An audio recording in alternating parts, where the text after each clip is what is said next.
Welcome, everyone. Thank you for joining us today. While we wait for others to come in, it would be wonderful to hear where everyone is joining from. Please share with us on the Zoom chat where you come from and your name.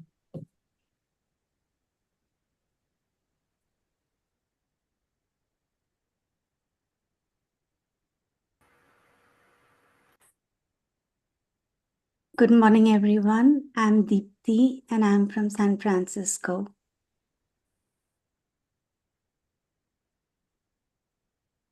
Thanks, Deepthi. But it'll be nice if all the participants just wrote on the chat so that we can get on with the session. It's beautiful. We're seeing people come from a whole lot of places. Very interesting. It's very heartening to see people joining us from Greece, Tennessee, Norway, UK, India, Canada, Portugal. Wonderful. I think we can get started. Welcome, everyone. Today we are quite happy, or rather very happy, to welcome you all to the session Soil Our Very Body panel discussion. This is hosted by SCCP, the Sadhguru Center for Conscious Planet, and Safe Soil Movement, an initiative of Conscious Planet. SCCP is a multidisciplinary research center focused on understanding the relationship between human consciousness, cognition, and compassion.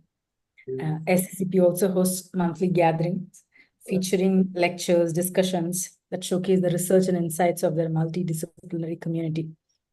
And Save Soil is a global movement, people's movement backed by over 9 UN agencies to build large-scale awareness on the state of our soils, support farmers in bringing back life and creating healthy soils through both on-ground farmer engagement and policy advocacy to governments, seeking them to create policies that address soil degradation crisis.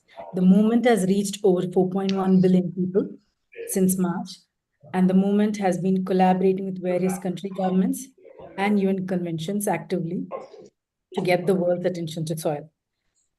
My name is Praveena. I'm the Chief Science and Technology Officer for... It's muted. My name is Praveena.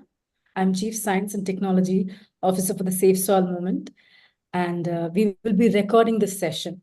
So there are 2 quick polls that we'll be sharing on the screen now.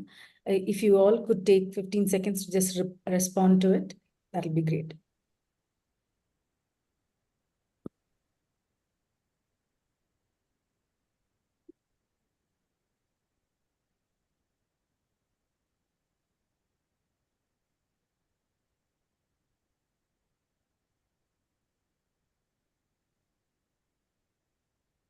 I think all of you are able to see the poll on the screen. It's very simple.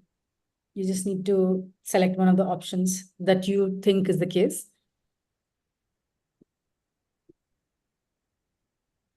Thank you, everyone. Okay. Let's get into the session then. We are thrilled to come together to explore how soil is central to our bodies. Many of us understand the importance of food to human health. But today we would like to explore this topic a little further, but not looking just at food and human health alone, but looking at where food comes from, right? And also look at where it comes from, therefore what happens because of food, and therefore health. When we say health, it can be physical health, mental health, right? And it's a pleasure for us to have a panel of experts with immense experience and knowledge in the field of soil, in the field of nutritional psychiatry, and also food with us. So without ado, let me introduce you the speakers, Dr. Elaine Ingham, Dr. Uma Naidu, and Victor Penev. So Dr. Elaine is foremost soil biologist and founder of Soil Food Web, and she spent her entire life studying what's under our feet and how it is significant in both farmer well-being and also in terms of the quality of food that we all consume. be it vegetables, be it grains, everything, right? And Dr. Ingham has spent over 40 years putting her knowledge into practice and training farmers, growers, gardeners, and transitioning them from what they are to soil doctors. Welcome, Dr. Elaine. Thank you. And we have with us Dr. Uma Naidu, who is a board certified psychiatrist, professional chef, and a nutritional specialist. I think one of Michelin's chefs described her as a triple threat and she's currently the director of nutrition and lifestyle psychiatry at Massachusetts General Hospital. She also teaches at the Cambridge School of Culinary Arts. She has pioneered studies on brain-gut connection, role food plays in mental health. She's also an author of bestsellers, This Is Your Brain on Food and Calm Your Mind with Food. She's also fondly known as the Mood Food MD. So she's a pioneer in the field of nutritional psychiatry. So welcome, Dr. Naidu. Thank you so much. And with us, we have Victor Penney. He holds an MBA from Stanford, and he's a serial entrepreneur in the field of IT. And very, what should I say, very strange person to have founded a company on food called Edema at the intersection of food, data, and health. He's a mentor and invested in food technology startups, advises early stage entrepreneurs. He has pioneered building arguably the largest database of food news, nutrition in the world, with over 5 million recipes, 1 million foods analyzed and tagged for every single nutrient, allergen, and every lifestyle diet, and every chronic condition. And all of it is searchable and very easy to personalize. So welcome, Victor. Thank you. Glad to be here. So we would like to start with you, Dr. Elaine.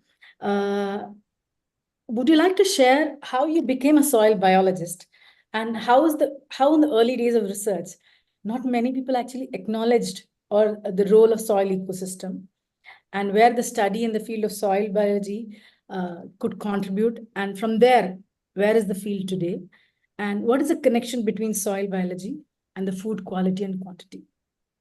Over to you, Dr. Elaine. Thank you. Yeah, you're right that my father was the head of the Department of Pharmacology and Physiology at University of Minnesota in the Twin Cities. And I so grew up with that understanding that it was important to know what was going on in the soil, except when we're looking at animals, we're looking just at taking away the bad things, the diseases and the pests and it was like, well, how does nature get along with how come we're not all dead and dying because someone didn't clean up after themselves? There were some horrible bacteria or fungi or protozoa in that particular food. How does nature get all this good stuff to the table for us to eat? How do we know what we're going to add or subtract to get a series of flavors or a set of nutrition to the person who's trying to go for this? So as a graduate student, when I first started at Colorado State University, my major professor said to me, after we had designed a series of tests working on how do you get rid of toxic chemicals or how do you get rid of toxic organisms, what do you have to do, and what's cheapest and least expensive, most so that the general public will pick it up and be able to use it without having to pay humongous amounts of money in order to get that toxic kill it attitude that we tended to have and still do in many places. How are we going to get rid of these things? So just to give you a taste of Here I am a microbiologist. I worked on the species of bacteria and fungi, protozoa, nematodes, microarthropods in aquatic systems in at Texas A&M. So that was starting to comprehend that there were a lot of bacteria and different species of bacteria. Same with fungi, protozoa, nematodes, all of that.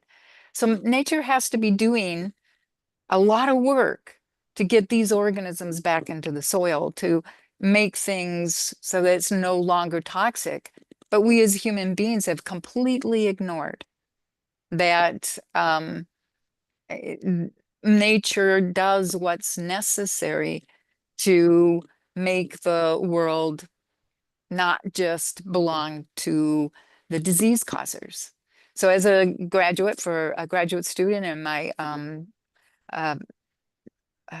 master's, I love it when my brain goes on on no further information, we're shutting down. And I always have to tease about it. So yes, I am getting a little bit on the older side, but people are proving that old age is not caused by the food that you eat. You've got to understand what is present, what is the biology coming into your body, and shouldn't you be making certain that that is biology that is going to promote your health and not the biology that's going to destroy your health? All of those species may be present. Now, how do you make certain that they don't get put into a package of material you're selling to people, and first thing you know, you have all kinds of financial problems? So to step back, when I was doing my PhD, my major professor, Don, uh,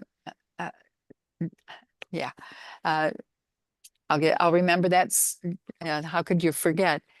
But he was the one who said to me, after working out all of these promising things that we could do to get rid of diseases and pests and things like that, my major professor, Don Klein, said that I should go out and talk to the soil scientists at Colorado State University, go and get their opinion about manipulating the bacteria and the fungi, protozoa and nematodes, such that what we got from the use of waste could be turned into something that wasn't toxic, that wasn't a problem. We could go ahead and eat it. Perhaps convincing human beings would be to eat it would be a little hard, but it would work. So tie the story up and we'll go on. I went out and talked to all of those professors. So I would walk in the door, hand them my description of what we wanted to do. I'd already given that to everybody. Most of the professors had to take a look through and remind themselves of what I was talking about. And when they got to the finish, they would close this book and say, you can't make enough interest. Everyone knows the bacteria and fungi don't do anything in the soil. They're just there. And my first response was, you so do not understand Mother Nature, because everything nature does is done for a reason and done by biology, by the microorganisms. So when somebody talks to me about the microorganisms in various food resources, I always want to know what's first. The organisms that organic material got cooked into, or it got misted, or what are all of the biological things that are going on in that food? And when is it that you can actually call it food? It's just like with soil. When is there enough biology back in that organic material that the processes, things that are happening, the and who eats who of everything below ground, and then what nutrients, what materials are those organisms putting back out into the real world. And so I have over 100 publications in the scientific literature on these kinds of questions, getting more and more, but I will always just hold in unbelief. I can't imagine what was written across my face when they said bacteria and fungi in the soil do nothing. What? Who taught you how to be a soils person? Because soil is made by getting the organisms, the bacteria, fungi, yada, yada, the food web back into place and getting that functioning. So I'm hoping that I did not run over time at all. But in a nutshell, that's probably a good explanation of what I do, is understanding what bacteria, fungi, protozoa, nematodes, microarthropods, earthworms, and chytrids, the larger size and chytrids, and just the whole, how do you put it all together, and how important is that in keeping your plants alive? It's absolutely has to be there, or you're killing the very things that we need to eat. Thank you, Dr. Elaine. Everything nature does is for a reason. That's something we definitely want to take away from you. Coming to you, Victor, you're a serial entrepreneur, especially a tech entrepreneur. I think you set up a equivalent of Google in Bulgaria, if I'm not mistaken, right? And you went on to do multiple startups. How did you detour from tech into food? What motivated you to explore food and start Edmom? Could you share your personal journey exploring the connection between food, health, and how you started Edmom? Yeah, absolutely. So first of all, Edamame is still a tech company, although it's focused on food and nutrition. So I haven't deviated too much. But the story of me starting Edamame was really the story of a personal passion. I've been cooking for over 35 years. Maybe not as long as Dr. Uma, but I've been cooking for a very long time.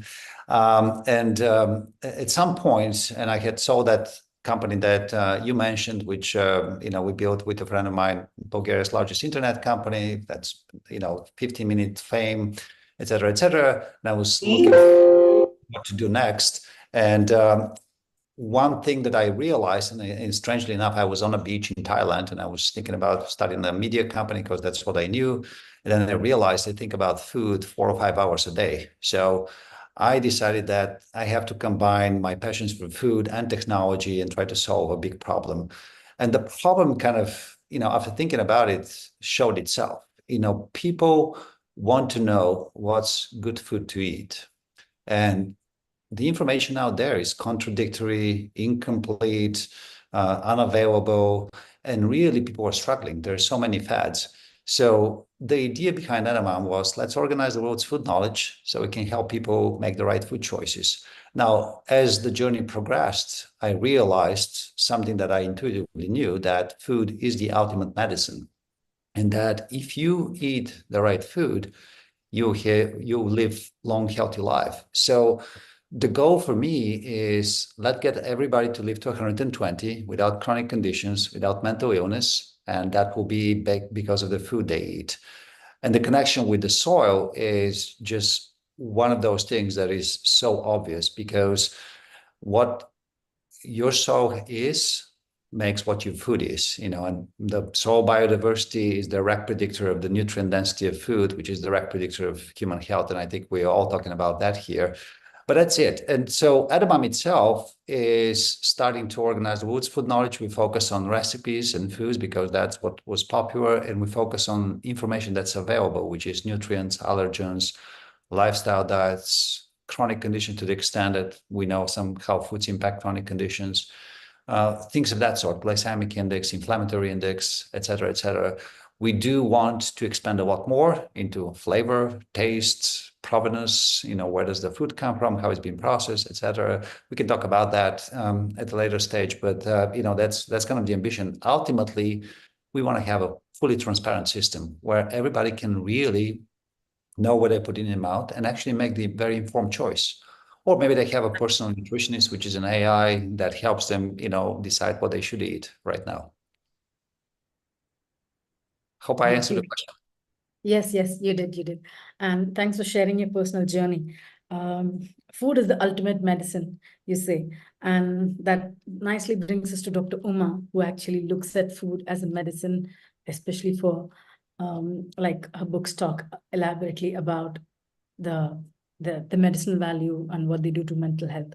So Dr. Uma, it's a very interesting journey I've had from psychiatry to being a chef and being a nutritionist. And can you specifically mention to us, or maybe reflect on at which juncture did you actually think that, oh, I need to bring in food, I need to bring in looking at nutrition, not just writing prescriptions to patients who have who are struggling with mental health.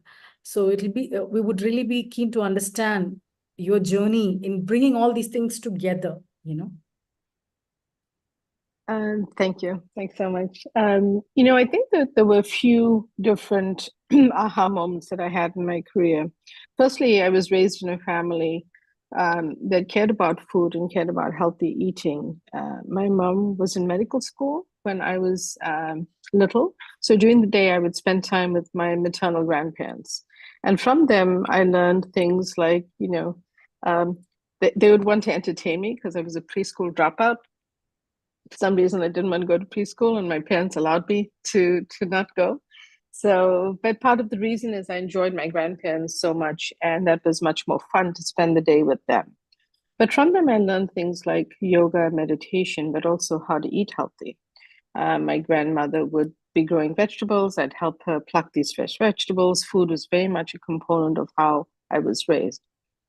So when I was studying, I realized that, doctors are not being taught anything about nutrition. In fact, I learned before studying nutrition formally, I learned more nutrition in culinary school. So interestingly, I just felt that this was a gap. And at the same time that I was selecting to be a psychiatrist, we were being taught to prescribe very important and life-saving medications. But these medications also had significant effects on the human body, not just weight gain, metabolic side effects, and other things. And I could not figure out for myself why we were not also counseling individuals and asking questions, as much as we were prescribing, asking questions about what they were doing from a nutrition or lifestyle perspective. So the two moments that really changed my thinking were early on in my training, a patient really almost yelled at me and was upset with me, thinking I caused him to gain weight. And I was able to use that as a teaching moment, both to most importantly educate myself about how to handle that situation and teach him some education around how to eat healthier, how to change what he was drinking. These stories and patient descriptions outlined in my books. But by teaching him simple nutrition facts, I was able to work with him and help him to be mentally more stable and healthier, but also to be eating healthier. And that was a really big moment for me, because I understood that if you can help one person, you can help other people. And he was asking a question, but educating him made him less angry and able to actually do something. The other moment in my life and career was when I was unexpectedly diagnosed with cancer. And as part of my treatment, I decided that in addition to chemotherapy and everything else that I was undergoing, I decided that I was going to really tweak my diet to the best of my ability, because why wasn't I looking at that? And when, for anyone that you know who's been through this form of treatment, you really shouldn't be eating at restaurants. We lost you for a minute. Can you hear me now? Yeah. I can hear. Okay. So I decided to really focus on my food, and that was a very, very helpful moment in my life, because I understood that by tweaking my diet in a healthier direction, by leaning into the knowledge I had, I was actually managing my mood symptoms, my anxiety, because these things naturally happen when you're going through such an experience in life. And even though I had not had problems like that before, I understood how powerful tweaking my diet and eating differently was. So much so that my doctors would ask me every week before I was given chemotherapy, what are you eating? What are you bringing for lunch today? What are you doing? Because we're noticing that you're not experiencing the side effects. So that was a very powerful message for myself that then really speared me on to develop the work that I did, continue the research that I did, and made it, not only from my own experience, made me understand how powerful food as medicine can be, and that it can be the same for other people, where mental health is in such a crisis. And we know that since COVID, anxiety has increased in the world, as published in the Lancet, by 25%. So if you have a coworker, a friend, a colleague, a family member who's more anxious, the data is actually showing us that. But food is so powerful in terms of how we manage all of these things, including how it can be adjunctively helping any form of chemotherapy or other treatment you're going through.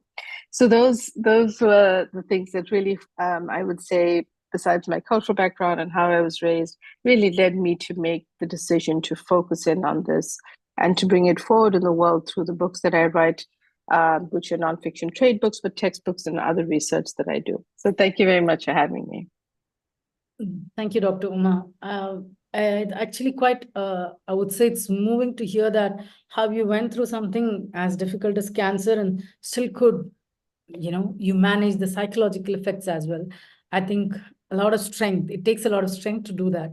Thanks for sharing that story. Now, coming to the next set of questions, I would like to dig a little deeper, starting with you, Dr. Uma. Can you specifically mention the type of nutrients in food that affect mental health? And do you see a connection of the quality of these nutrients in food that, like quality and the quantity of these nutrients present in foods? Like, I'll come to a follow-up question on that. Like, if you can answer this. Sure. I think that, I'm going to speak from the perspective within the US because I'm most familiar with the food system here. And one of the things I will say is that the industrialization of our crops really did change and adjust the food system over time. I know that in this audience, I'm really preaching to the choir because people are aware of that, especially with the Save Soil movement. Many Americans take supplements. I'm not against supplements. I think that they are important to fill a nutritional gap. But ask yourself why that gap exists. It exists because there's so much of changes brought by the industrialization of our crops and what we're eating in the world today. When you think about it, if we were to take a step back and go back to basic principles in eating, that is the first thing to do. We can, in my books, I go through all the different nutrients and discuss the micronutrients, the macronutrients, the types of proteins, and how to utilize them in different mental health conditions. But I think first and foremost, what we need to do is understand this longitudinal connection. We are what we eat. Food is medicine, and the food that we eat comes and is produced and is living in the soil. The food that comes to our plates then has a very, very real interaction with the soil, with the microbes. And that then has a connection with how we eat and what we eat.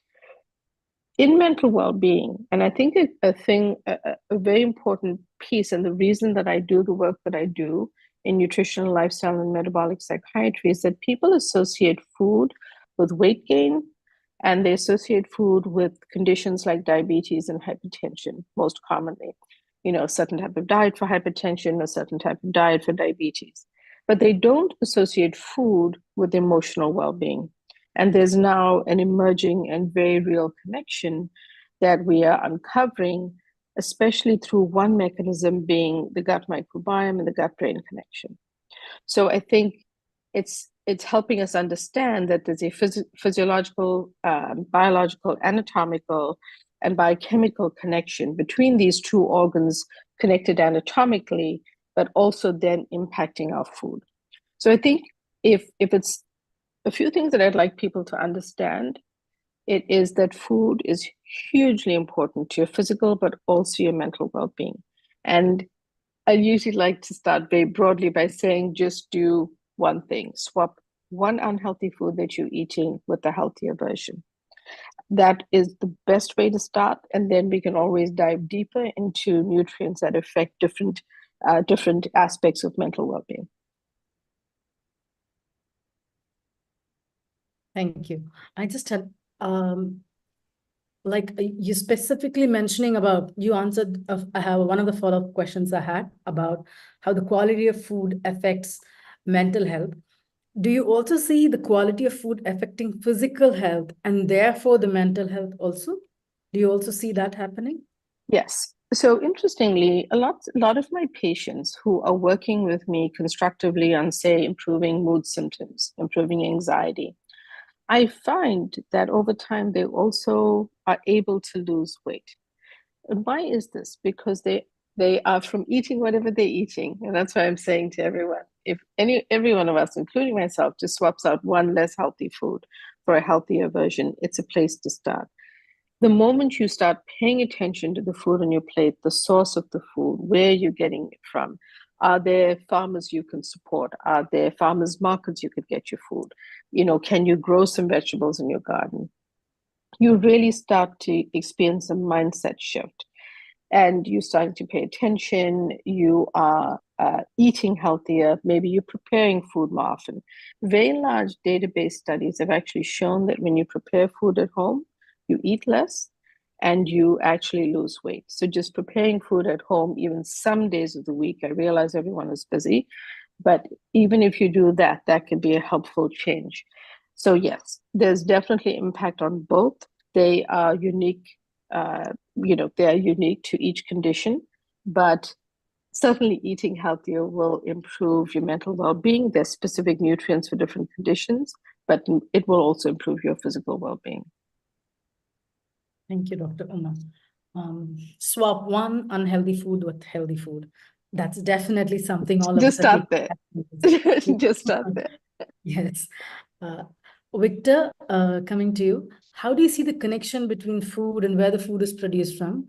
Do you do anything in terms of bringing this into awareness of people who use edamame? And I have a follow-up question. Yeah, absolutely. So first of all, we don't do anything as of yet. We would like to do it, but the reality is that the data of where food comes from is very sparse and not available. So I would love personally to know where my peppers are grown, or where the onions come from, which farmer grew those, et cetera, et cetera. But this data is not available. Now, there are technologies, there are initiatives, government initiatives, Denmark and other places where you can go into a store, scan a QR code, and you get the story of the farmer, and you see where the food comes from. But this data is not available. So for people that normally eat in the world, unless they grow their own food or they know they're farmers, it is very hard to know where your food comes from, because it's been picked, it's been transported, it's been processed in some way, then repackaged, then sold, et cetera, et cetera. This is all data points that need to be collected in order for people to get the information. So we're not doing it.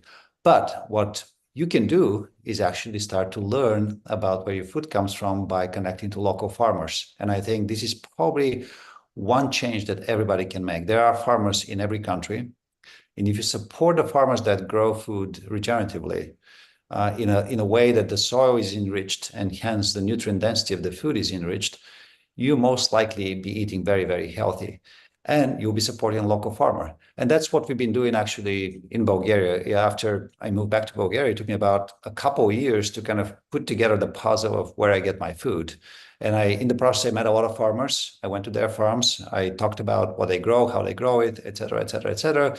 And ultimately now I get really good food, but it took a while.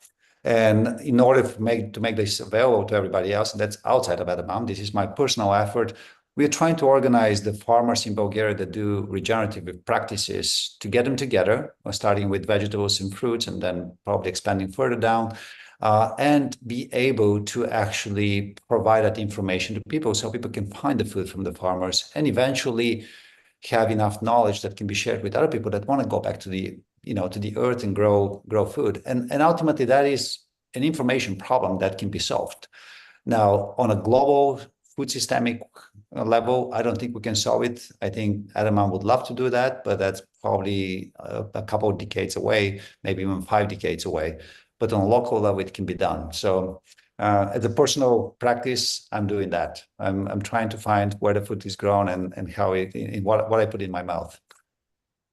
You took away my follow-up question, Victor. But Oh, thanks a lot for sharing your what you do in Bulgaria. And I think when we were preparing for this webinar, you talked about building a community around the food growers and the consumers will make this entire, the process of eating, like Dr. Uma was saying, a conscious way of conducting ourselves. There'll be shift in mindset, and there'll be more, respect for where food comes from and how it's grown. And I think moving towards us living with a sense of community, the producers and consumers will lead to the kind of changes we all here want to. So thank you, Victor. Dr. Elaine, from what Dr. Uma and Victor are saying, it's quite apparent how where food is grown, the soil, has a strong bearing on human health, both physical, mental health. Can you please share what can farmers do to use soil biology to their advantage? Like I see some in the chat, some of the farmers saying, I'm a small farmer, and what can I do about it? And the second question would be to a whole lot of us here who are consumers, how do we support people who are doing the right things to soil in terms of the biology, in terms of the soil food web, are supported? So Yeah, you really want to have a way to determine what the microorganisms are in the soil, on the surfaces of the roots, on the surfaces of the plants above ground, on the reproductive tissues. Everything needs to be covered with a layer of these beneficial organisms. And then how do you know whether you've got those beneficial organisms? Which ones do you need to put back? And then how do you know you're putting back the right organisms to break down the plant material that they're consuming, decomposing, so that you get a product that you want? It's a little daunting to think about going through everything in that fashion. And it's like when you think about the connections that species of bacteria or fungi have with the surrounding organisms in the soil, it can be up to 63, excuse me, 63,000 contacts between this bacterium that you chose and all of the other things that bacterium is going to go out and alter. It's going to change it. And you need to have that ability to change things that would be potentially harmful to your digestive system, getting all of those good guys back into, bloodstream, or, moving it through the, can go on and on. So where do I stop? So we need to work on understanding all of those kinds of interactions. And the easiest way for a everyday farmer is to have a microscope. Take the time to learn what it means when you look through your microscope, and as you're sitting there looking through your microscope, you're getting all of the smells coming up from that soil or from that food or from, and that can help you decide what your management needs to be, what your replenishment needs to be, or have you been promoting those things that cause disease, that cause the problems? So you have to know what are the conditions that I'm going to be working in to produce this compost and get those organisms out on the ground and be able to check for it whenever you're kind of, oh, this doesn't smell really well. This is, and I'm picked up some of my compost and went, and you're like, oh dear, where's the closest basket? Because that was not fun. So we want to make certain that we don't, that we let the people who are using this this approach, we need to be working with them rather closely to make certain that the biology they're producing to take that next step, what you have to do for the next step and for the next step and the next one all after, and that's a cycle. That is always going to be a cycle. You can always go back and make, change the materials, the sugars, the proteins, the carbs, the amino acids, all of those things can be altered by the soil biology, by the above ground biology. What is it that you want? You're a grower. What do you want? I want it to smell and taste like peppermint.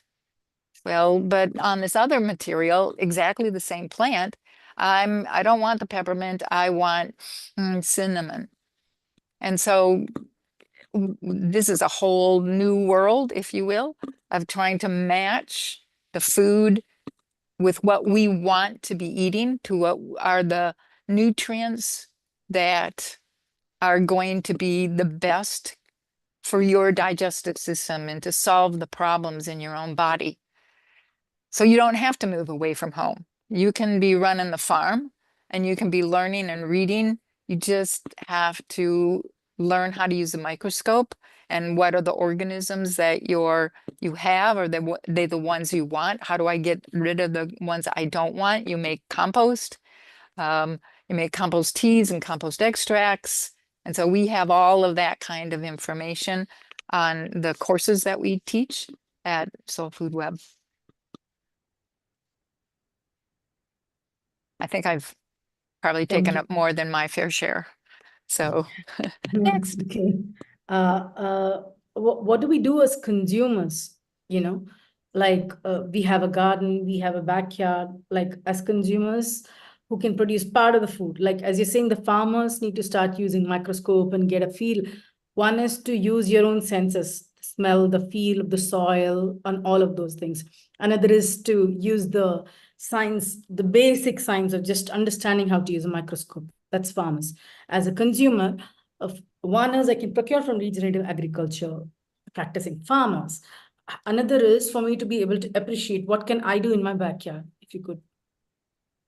Yeah, it's you can usually support most of the nutrient needs that your body needs by just having a small area, along the sides of two walkways, or going around to the back of your house, or maybe if you live in a place that you don't have any land, you could get the people who own the property to let the renters have spaces to grow some of their own food. And they will have a much greater understanding and understand kind of some of the hardship in being a grower. And we work with people who are one pot size, and they keep that in the window of their house and open it and get sunlight in for the 2 days that they are actually capable of being outside. We also work with people who have one 3 foot by 3 foot area that they're growing specific foods, or maybe half of their backyard is being converted into food, because we all know that if things really get as bad as we think they're gonna get, we all had better be growing our own food, because otherwise it's not going to come to you. So how do you protect? Okay, we go through all of those things. Big thorn bushes, all the way around the real goodies. Well, that's not going to stop a horde of people. So we want to go through how to make the compost. Compost has to be in the conditions that will suppress all of the diseases that you have. I mean, what do you think Mother Nature's been fooling around for the last, what is it, 4.5 billion years? That bacteria have been on this planet someplace. Mother Nature's constantly working to catch up with any of the problems that we've presented it. In a year or two, typically the toxic chemicals that were found 2 years ago are now no longer pesticides, because those microorganisms in the soil have reversed all of those processes. But you have to have conditions in your soil. You've got to have the compost so that you're improving and making better the your ability to present conditions that will not allow the disease causers to grow. They cannot win. You will not have weeds. You will not have mosquitoes. You will not, but you've got to understand how nature works. You've got to learn this before you can know that when you smelled that smell, when you look through the microscope, you go, okay, that off smell, I would have thrown this away 10 years ago. But now I realize that that's a form of acetic acid, and we want that in a soil that we're going to grow that particular plant. Lots to learn. Lots to learn indeed. Thank you so much. Dr. Praveen, I Uma. wanted to say Please, something. please. So I think that when you can understand the soil in your own garden, there are also other things you can do. Not everyone has enough space, so potted plants, growing your own herbs is a nutritious way. Several fresh herbs have wonderful antioxidants and anti-inflammatory properties. These are easy things you can do in a small space.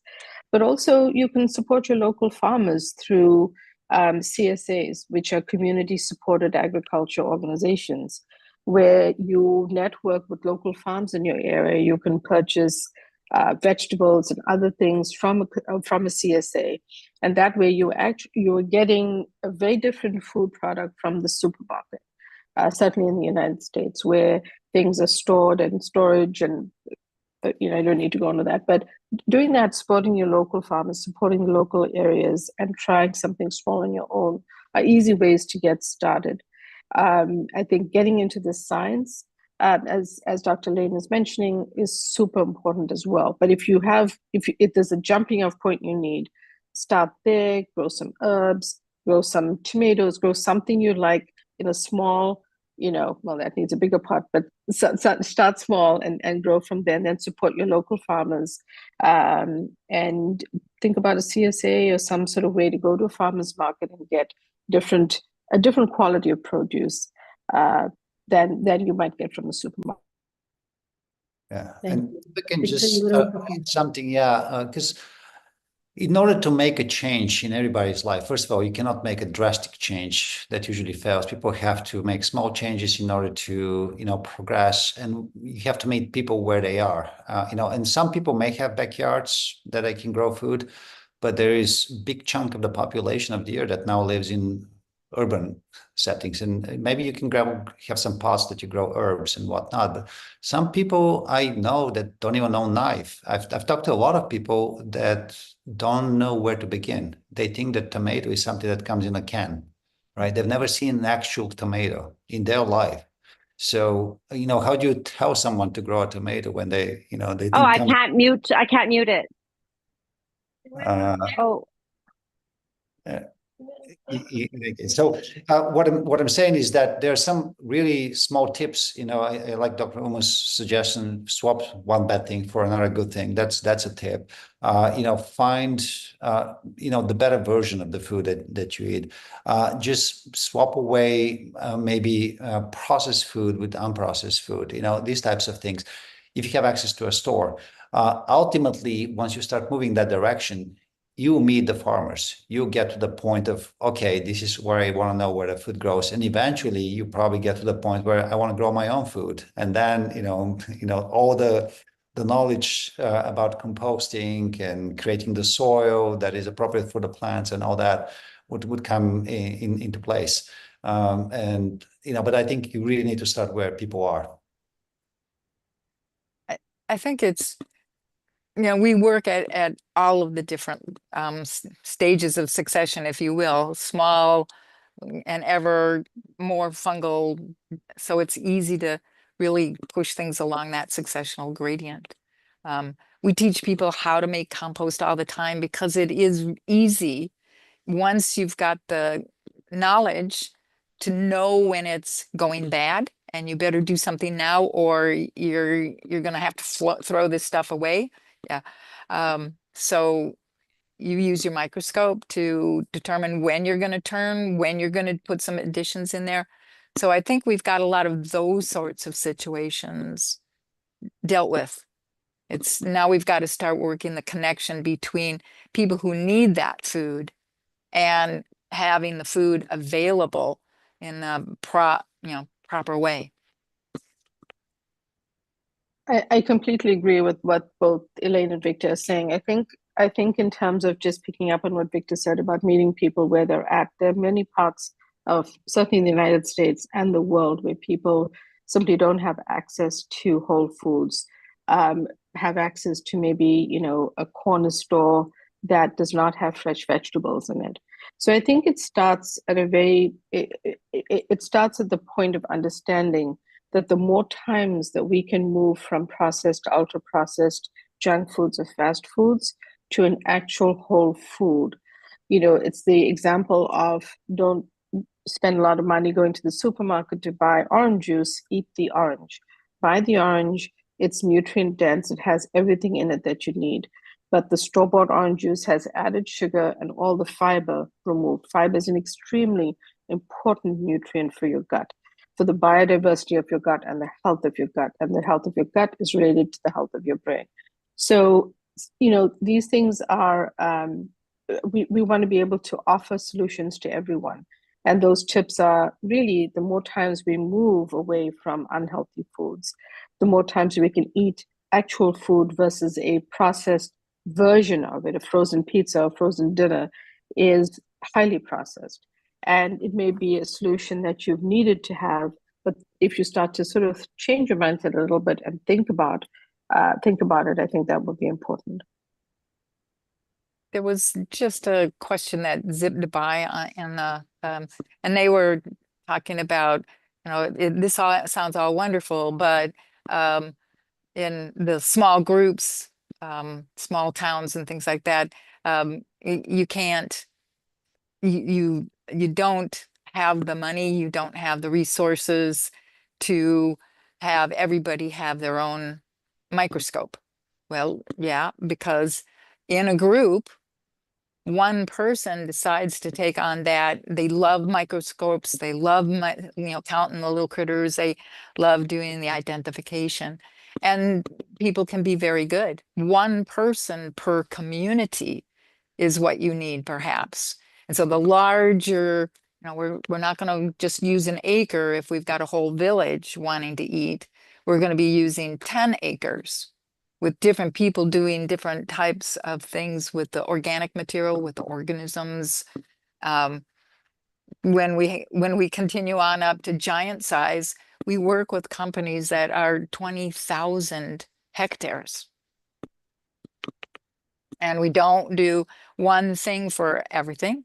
There, you've got to understand all these things to do well, but most people aren't going to jump into 20,000 hectare operations. You're going to start out at the beginning and think about having a father that would come along and promote learning what all of the bacterium, fungi, protozoa, nematodes, microarthropods, etc., what are the effects on the foods that we human beings are now going to consume.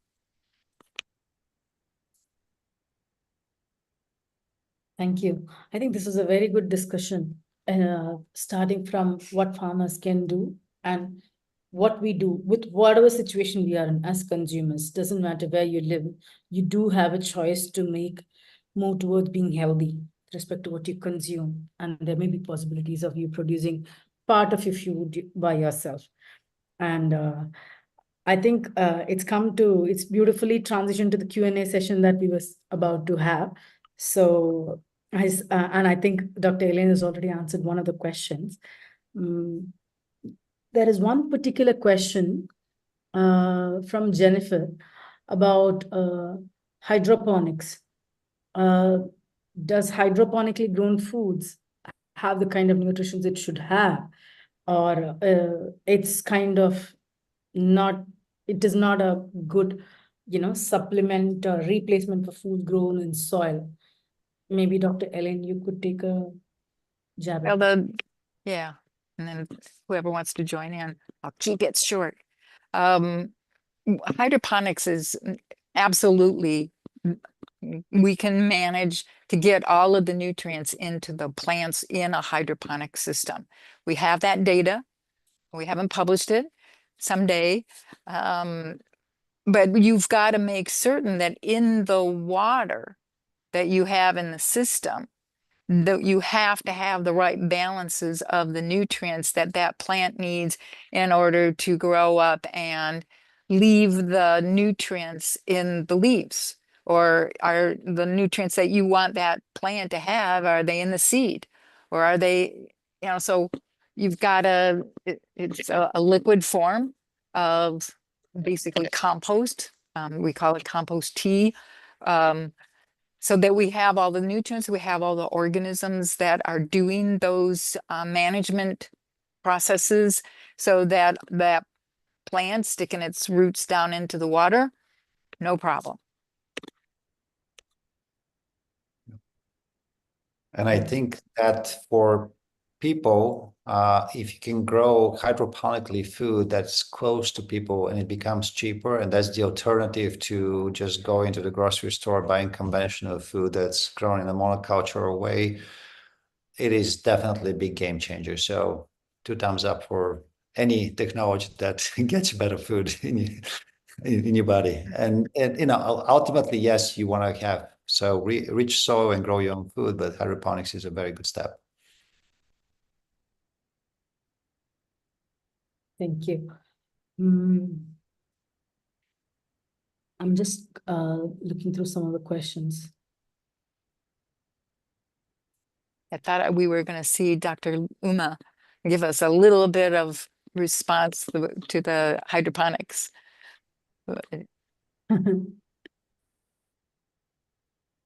I love the idea of hydroponics. And I think that, of course, I think to your point, Dr. Lane, about that, making sure that we have the adequate nutrients in the system, in the water and all that. I just feel it provides a solution for some areas where they don't have, city areas.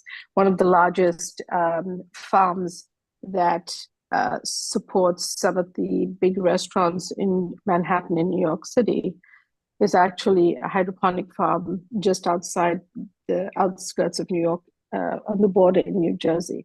So it's, provides a solution with highly nutrient dense food. And whenever it's a whole food that we're producing, I think we like leafy greens, which are nutrient dense, rich in folate. Folate contains is the vitamin that we need for our brain health. It's so extremely important, and they're rich in fiber. So, I think it's a solution that we want to include in this. I'm glad someone brought it up in this discussion. Thank you. Susanna is asking, how do we know what nutrients are lacking in the soil and therefore in the body? And I think this may actually be transition to look at therefore what's happening to our health and mental health, right? This can be the question. The floor is open. Dr. Elaine or Dr. Uma, do you want to take us? Who would like to start? So I just had one of those senior moments. What was the question again? How do you know what is lacking in soil? Therefore, what's lacking in the human body? So I'm extending that question further, saying, therefore, what's happening to physical and mental health? Maybe underlining more on the mental health aspect. That's a question from Susanna. I think one of the biggest issues, I think Dr. Lane can speak more specifically to what might be missing in our soil. I think I made the point earlier that, industrialization has changed the quality of our food, and we know that. We also do need to eat, and not everyone has access to the same quality of food. So some guiding principles are eating whole foods. When it comes to mental health, the more times that we can eat colorful vegetables, a plant-forward diet, these are foods that are rich in anti-inflammatory and antioxidant properties, fiber, micronutrients, and macronutrients. So this is hugely important in terms of pivoting away from a system of eating, ultra-processed and highly refined foods and grains. So starting there becomes important in just embracing the fact that we want to make healthier changes to our lives. Sugar-sweetened beverages or sodas and the amount of sugar that is in our food is hugely impacting our physical health and levels of obesity. The weight loss medications like Ozempic and others have done so well because people are struggling. There are many issues regarding those medications, but people are struggling with their weight. And we have a mental health crisis in the United States. We also have a looming obesity crisis. So things like sugar, cutting back on soda, and those sweetened drinks becomes hugely important to just taking steps in a healthier direction. I'm not saying you can never eat a cookie. I'm not saying you can't have birthday cake on your birthday. I'm just saying do it with mindfulness, do it with awareness, and look for ways that you can be eating,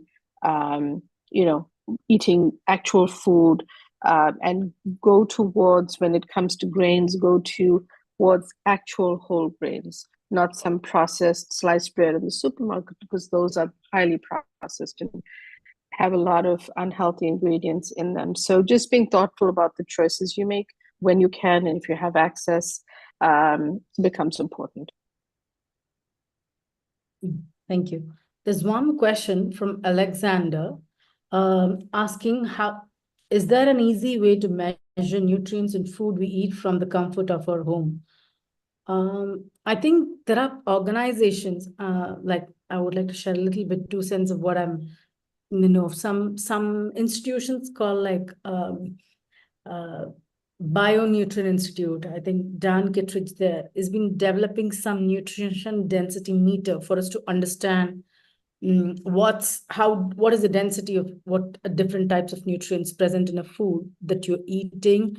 But I'm not really sure if it is for household use or it's for farmers. But the technology is there, but I don't know how advanced or how usable it is at the household level. So Yeah, if Dr. Elaine or Victor or I can speak to that because, apart from Edamame, there's one thing that I'm starting to work on, getting a bunch of entrepreneurs around the food as medicine moonshot, to try to essentially solve the problem of food. People eating healthy so that they can get to, cure chronic conditions, much like Dr. Uma has done, or prevent them. Anyway, just as a context, but what I've discovered over time is that in order to get the data, you actually have to process it. And nutrient density, essentially the micronutrient content of foods is now done through technology called mass spectrometry, et cetera, et cetera. Those are huge, very expensive machines that are very hard to actually operate. You have to have 6 months of training, et cetera, et cetera. There are some initiatives, and notably Rockefeller Foundation has financed that, to be able to create small versions so that the farmer can have a handheld that's, costs only $500, and they can actually, do the mass spectrometry of whatever food they're picking at the moment of picking. That is still very far away from home use. And so I think it's going to be a while before you can measure in a way that spits out numbers what the nutrient density of food is. But you can apply common sense, right? If the food is very colorful, if the food smells good, if the food is tasty, that probably is a nutrient dense food. I mean, we've all seen the plastic tomatoes, right? that's not a nutrient-dense food. And then there are the tomatoes that actually burst the flavor. So, sometimes, you just have to have a little bit of gut feel and intuition as to what the good food is. But if you want to measure it, I don't think you can do it at home. But hopefully one day it will be something that is a very cheap technology available everywhere. And that will solve the problem of tracking the food, because then the farmer can, track it when they pick it up. Then somebody can measure it when it's, the truck delivers it somewhere else. And if it's put in a package, somebody can measure it later, and you have all these data. But right now it's not available. Okay. Thanks. We- Thanks, Victor. Yeah, Dr. Ellen, please. We've been trying to lower the costs in the research that we're doing, because when we really take apart a plant with all of the biology on it, it's like 100 different tests that you're going to put out, and then each one of those costs $100. And you better know the higher ups in New York City that somebody will pay that much. But we have to do those starts. We've got to figure out what those ratios are. What I'd like to see is for us to learn exactly what, gosh, just again, the name just went out of my brain, but where you put a drop of the sap. So you break open the sap of the plant you want to know about and put one drop of that material on your the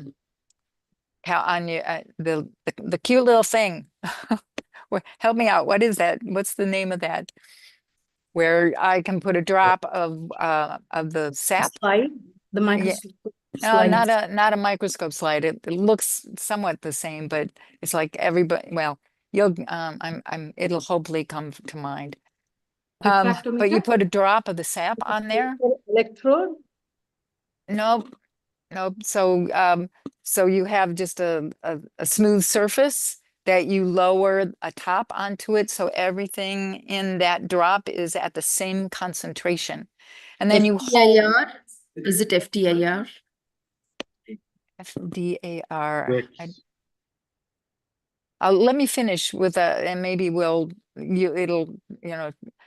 so you hold up that material to the sunlight, and you are basically using the drop of material as a prism. And as the sunlight, when the comes through, hits your list of liquids there, and now comes out, and you can see a lot of information. There are limitations to that, but it's the least expensive and gives you the best information, as long as you're aware of some of the assumptions we're making. The ideas are getting better and better through the years to use that form. There's another kind of related form to that one. And then I think, as you were, Pravina, you were thinking about, some of the, we get a certain amount of material into a liquid, and that liquid goes on into the microscope. And so you can get your readings done very rapidly. We aren't promising you down to, a standard deviation of 0.001 grams. Not happening when we're trying to just understand the function of the 6 to 10 species groups of bacteria or fungi or protozoa or mycorrhizal fungi or all these different things. So come to the Soil Food Web and enjoy yourself with reading some of the things that are available. Soil Food Web Inc. is also another place you can go to look at pictures, and we'll put together what really works and what are the best ways to approach problems. So I think that's enough. Thank you. I think one question that's coming in different formats from different people is, what about animal products or dairy? No problem. how do you like ensure that they are healthy? And I think there are various, like from whatever we have studied at the Safe Soil Movement, it's about holistic grazing and ensuring that, you're not doing stall fed or like your rotational grazing and practices like that ensures that animal products, be it milk or the meat products that you eat, are really having the ability to carry the nutrients and the density of the nutrients that you get. But do you all have any remarks on, ensuring that the dairy products and the animal products have health, and how do you ensure that it happens to what you're consuming? I think you cannot grow your own cow, or but maybe you could grow your own chicken and eggs, but I don't see if how do people can access milk and milk products by themselves, especially given they live in urban areas. So please. I'll offer some suggestions. I think that, just depending on what diet you eat, always trying to eat a whole food. So if you consume meat, you consume seafood, if you consume eggs, with eggs, it's getting pastured eggs if you can. A lot of these CSAs are community supported agricultures. They also do shares of eggs. So some of them will obtain farm fresh eggs from a farmer and sell it to you through these organizations. But if you have to shop at the supermarket, getting pasture raised eggs, omega-3 enhanced eggs, these are better, healthier options for you. Grass-fed meats and use of regenerative farms in the United States for agriculture is another choice rather than buying processed or supermarket meats. So when I say processed meat, I mean deli meats and bologna and the ultra processed meats. Actually eating a steak or eating chicken or whatever varieties of meat you may consume, getting the actual meat is important versus a processed version of it, like a salami or it's kind of procured meats, right? So remember that those are just more processed. So pastured eggs, grass-fed meats, and with dairy, it's also grass-fed dairy. So in the United States, we will label dairy products as, the basically the cows are grass-fed. And that's an important difference in how you consume dairy if you do, because it makes a difference to I'm seeing someone make a comment about everyone is vegan. And while I respect your comment, the question was asked by someone else in the audience. So let's remember that not everyone eats the same diet. I was raised vegetarian myself, but I have to be respectful of the questions being asked and the fact that not everyone is vegetarian or vegan in the world. So let's just remain respectful about that. So those are some guidances to people if they consume those foods. And I think that, I'm sure the other speakers have some comments as well. I have some commonsensical comment. I mean, if you can afford it, know your farmer, right? Just track your food, where it comes from. Go to the farmer's market, talk to them, visit them if you can, see how they're growing their chickens or, where the cows, go to graze and whatnot.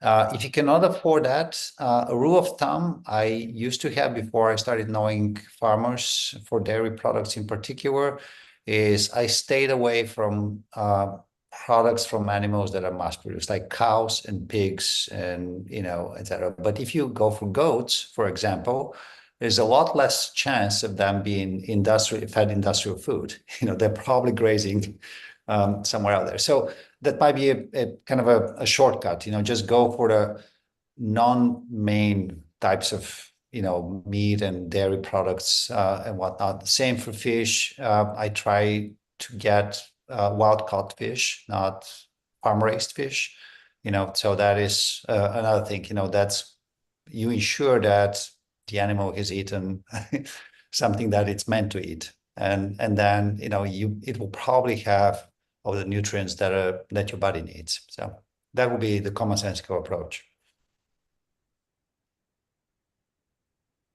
Thank you. I think we have had quite a bit of questions that we have answered. Before we close the session, Victor, what would be your closing remark? Well, if I can, there'll be two. One is that, everybody should probably remember that soil biodiversity leads to nutrient density, leads to human health. And the second is, I think, just to reiterate what Michael Pollan said back in the day, which is the most concise way of how we should eat. It's eat food, mostly plants, not too much. And I think just stick with that. And I like the Dr. Umu's interpretation. You have to eat the rainbow, as many plants with as many colors. So, Thank you. Dr. Uma? Thank you. So I think my take-home message to everyone is the more times that you pay attention to the food that you eat, you can impact your physical health, but you can also impact your mental well-being. And since mental health is in a crisis worldwide, I think this becomes important. Without our mental health and without our brain functioning, the rest of our body does not function. So to support your brain health, pay attention to the foods you eat, pay attention to the soil, pay attention to where you obtain your food. Like I said right at the beginning, it's all on a kind of an arc, a longitudinal spectrum. So if you think about it that way, and think about the foods that you are eating mindfully, you can impact kind of a healthy change in your body, in your brain.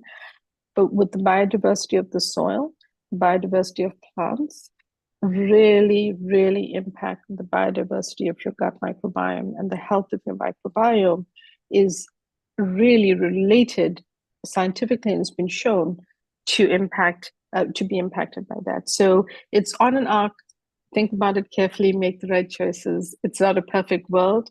No one is the perfect eater, but the more times we are thoughtful about the choices we make, the healthier we can be. And I truly believe that food is medicine, and it's been a privilege to be here. So thank you for having me. Thank you, Dr. Uma. Dr. Elaine, you get the last word. I could spend about 10 years, but we need to get people to understand the microbial content of every good food. There's cycles that we need to understand. We need to teach people in kindergarten, in first, second, third, that's where this is most easily taken up by kids. And you can document that it does taste better, that it smells, it's more flavorful. I remember a group of third grade students coming in to each have a slice of the tomatoes that we grew in real soil, not the pretend stuff, not the organic material that comes in bags and you put that out. There's practically no beneficial bacteria, fungi, food. There's no food web in there that you want to be adding to a place that might have some pretty good biology. So you want to have, you could, when we really get going, and that's what we've been doing at Soil Food Web, is trying to train as many people as we possibly can and get them to go forth and start showing people how easy it is. You take a pipette, a tube, and you put 1 gram of your soil or your organic material or your compost, and you'll start seeing all of the organisms. If there are no organisms, what do you suspect about the quality of that compost or soil?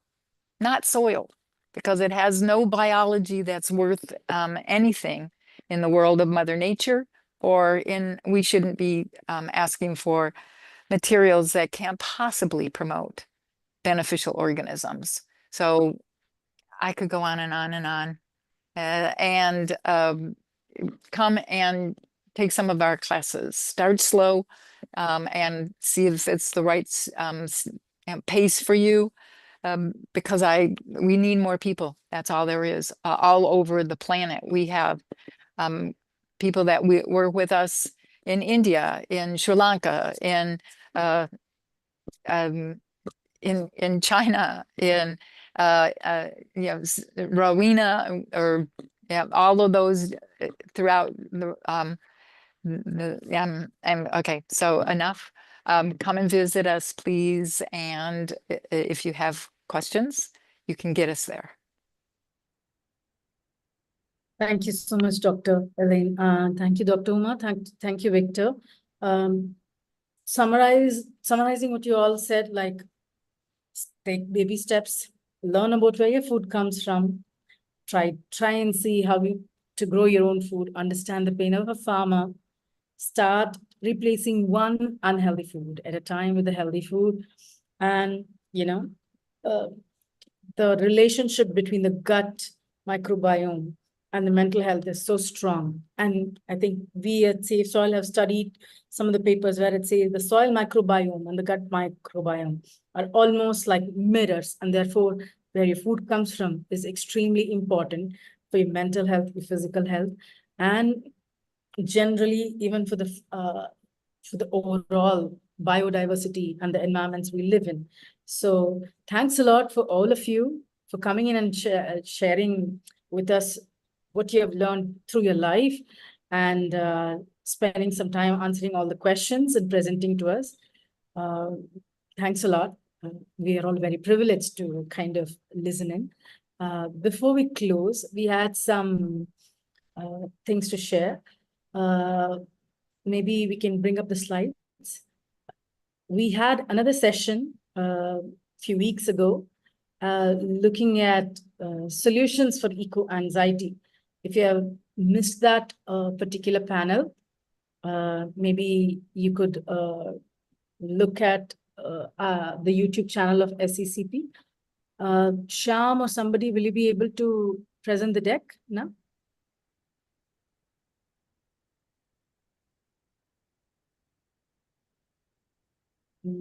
Akila, we're not able to show people the slides. Just a minute.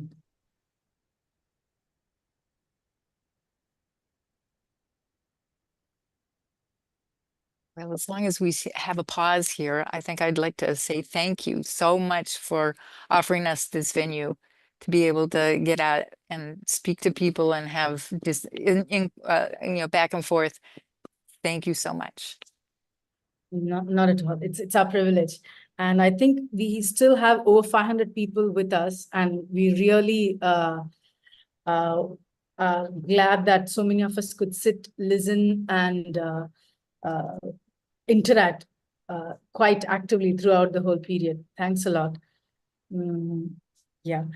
And few more announcements. There's going to be a loneliness is the only way out. There is a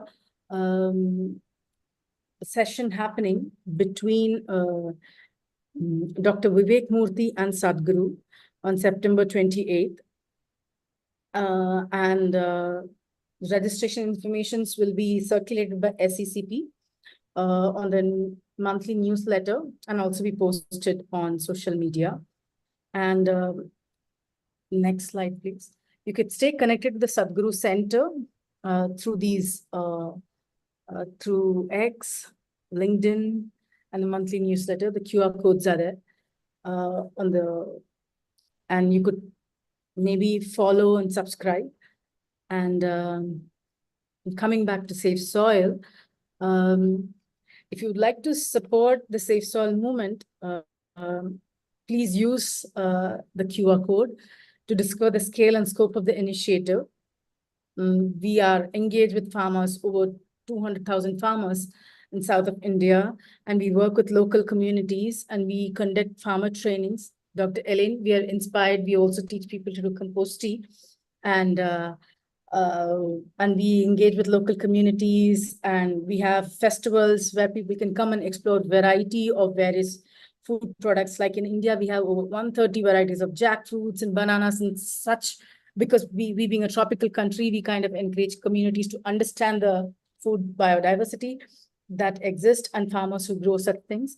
And we have an active range of on-ground work. Along with that, we also have a community of safe soil volunteers called the Earth Buddies, who do community events, walkathons, awareness generation. And we also, it ranges from community events all the way to policy advocacy and much more. You can give us a shout out with the Safe Soil hashtag and follow our social media handles. And one announcement that I would like to make here, this looks like an appropriate forum for that, that we are quite delighted to let you know that Safe Soil will be releasing an analysis on Tuesday, the 20th of August, on various direct and indirect ways that healthy soils contribute to human well-being. It will be made available on our website. It's a research conducted by some of our experts, and it's kind of bringing together a whole lot of research that's done across the world and presenting it in one paper. So we look forward to all of you being able to read it and maybe share your comments and thoughts on what you feel about it. And if you have any ideas on how to improve it, we'll be more than happy to do so. This brings us to a close. And thanks a lot for all of you for patiently listening in and participating. Thanks a lot again for the speakers and SCCP for collaborating with us in doing this. Yeah, grateful to you, Pravina ma'am, for all. Thank you. Namaste.